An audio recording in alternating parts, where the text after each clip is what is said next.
মহান আল্লাহ তাআলার সৃষ্টির সকল মাখলুকাতের মধ্যে সর্বশ্রেষ্ঠ জীব হচ্ছে মানুষ। কারণ তিনি প্রতিটি মানুষকে ভালো মন্দ বোঝার জন্য বিবেক বুদ্ধি দিয়েছেন। কিন্তু তবুও মানুষ ভুল করে, অন্যায় করে, মিথ্যা কথা বলে এবং বিভিন্ন পাপ কাজে লিপ্ত হয়। আর মানুষ যেন কোনো কিছু করার পর তা অস্বীকার করতে না পারে, সেই জন্য মহান আল্লাহ তাআলা সাক্ষী রাখার কথা বলেছেন। আর এই সাক্ষী রাখার পেছনেও একটি গল্প রয়েছে, যা আমরা অনেক মুসলিমরাই জানি না। এই হাদিসের গল্পটি আবু হুরায়রা রাদিয়াল্লাহু তাআলা আনহু হতে বর্ণিত।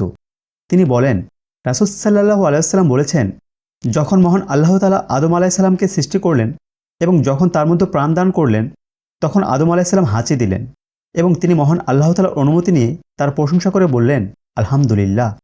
তখন মহান আল্লাহ তাআলা তাকে বললেন, হে আদম, আল্লাহ তোমাকে রহম করুন। এবং আরও বলেন, হে আদম, তুমি ওইসব ফেরেশতাদের নিকট যাও যারা সময়গত অবস্থায় ওখানে বসে আছে, আর তাদেরকে বলো, আসসালামু আলাইকুম, অর্থাৎ তোমাদের প্রতি আল্লাহর শান্তি বর্ষণ করুন। তাই আল্লাহর কথা অনুযায়ী তিনি ফেরেশতাদের নিকট গিয়ে বললেন, আসসালামু আলাইকুম। ফেরেশতারাও জবাবে বললেন, ওয়ালাইকুম সালাম ও রাহমাতুল্লাহ, অর্থাৎ তোমার প্রতিও আল্লাহর শান্তি ও রহমত বর্ষিত হোক। তারপর তিনি আবার আল্লাহর নিকট ফিরে আসলেন। তখন মহান আল্লাহ তাআলা বললেন, হে আদম, এটাই তোমার এবং তোমার সন্তানদের পারস্পরিক অভিবাদন। এবার মহান আল্লাহ তাআলা তাকে নিজের দুহাত বাড়িয়ে দিয়ে বললেন, তুমি এ দুটির যে কোনো একটি পছন্দ করো। এবং মহান আল্লাহ তাআলার উভয় হাত মুষ্টিবদ্ধ ছিল। আদম আলাইহিস সালাম বললেন, হে প্রভু, আমি আপনার ডান হাতকে পছন্দ করলাম, যদিও আল্লাহ তাআলার উভয় হাতই ডান হাত এবং কল্যাণকর। তারপর আল্লাহ তাআলা তার হাতের মুষ্টি খুললেন এবং দেখা গেল তাতে আদম আলাইহিস সালামের সন্তানগণ রয়েছে। তখন আদম আলাইহিস সালাম বললেন, হে আমার প্রতিপালক, এরা কারা? মহান আল্লাহ তাআলা বললেন, এরা হলো তোমার সন্তান। আর তখন দেখা গেল প্রত্যেক ব্যক্তির আয়ুষ্কাল তাদের দু চোখের মাঝে, অর্থাৎ কপালে লিপিবদ্ধ আছে। কিন্তু সেখানে এক ব্যক্তি রয়েছে যাকে অনেক উজ্জ্বল দেখাচ্ছে। তখন আদম আলাইহিস সালাম জিজ্ঞেস করলেন, হে প্রভু, এ ব্যক্তি কে?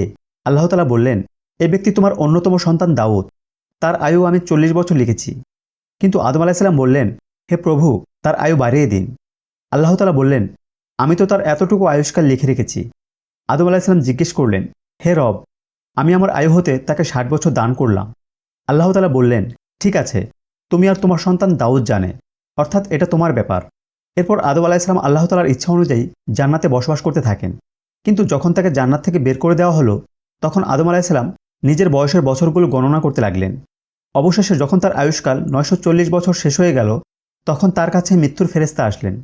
কিন্তু আদম আলাইহিস সালাম তাকে বললেন, তুমি তো অনেক আগে এসেছো, আমার জন্য তো 1000 বছর আয়ুষ্কাল লেখা রয়েছে। মৃত্যুর ফেরেশতা বললেন, জি হ্যাঁ, এবং তাকে স্মরণ করে দিয়ে বললেন, কিন্তু আপনি আপনার সন্তান দাউদ আলাইহিস সালামকে 60 বছর আয়ু দান করেছেন। তখন আদম আলাইহিস সালাম একথা অস্বীকার করলেন। আর এই কারণে তার সন্তানগণও অস্বীকার করে থাকেন। এবং যেহেতু আদম আলাইহিস সালাম ভুলে গেছেন, তাই তার সন্তানগণও ভুলে যায়।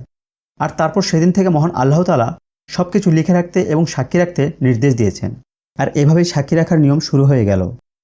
ভিডিওটি ভালো লাগলে অবশ্যই চ্যানেলটি সাবস্ক্রাইব করতে ভুলবেন না। ধন্যবাদ।